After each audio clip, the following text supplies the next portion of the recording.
we're at a very sort of interesting point, right? Youth are a huge part of the population, growing part of the population, in some countries, you know, really significant, especially in Africa and also the Middle East, obviously, as we've seen.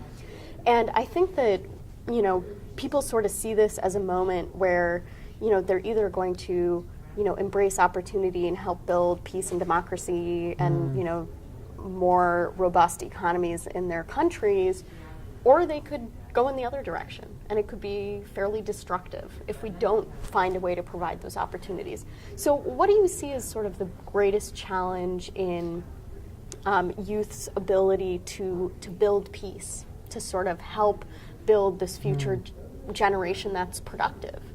I think, I mean, I'm a firm believer that young people are peace builders by nature, and they could contribute to peace building. I'm sometimes very concerned about this growing narrative that I keep hearing about young people as troublemakers, threats for development, and not even the opportunity, but the liability. Some of them, they think young people are a liability for their communities.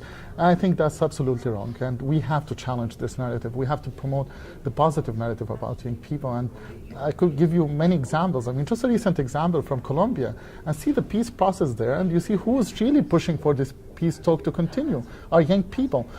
In Sierra Leone and Rwanda and many parts of the world, even now as we are fighting extremism, and we're trying to promote more dialogue and constructive, I would say, channel of communication between young people.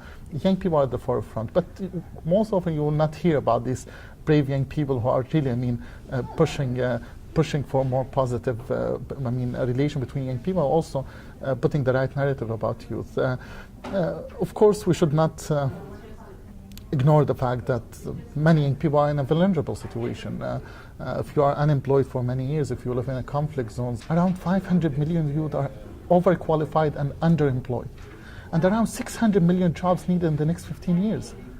And my question was, are we doing enough to give a better future? I mean, young people, they need to see a hope in the future, and nobody can live without a hope. And many youth are becoming hopeless now because they are not seeing a prospect for a better future. And when it comes to job opportunities, this is an urgent investment that we need to make today. One of the, a Lebanese guy told me once, he said, I've been employed since 3 years. I have a master's degree in public administration. I wake up every morning, I'm a morning bird, and I like to wake up very early, and I dress up, and every morning I remember I have nothing to do. And he broke my heart when he said that, because you just relate and you feel with the frustration of a young person who's in his 20s or her 20s, willing to contribute, willing to hit the road, basically, and do something.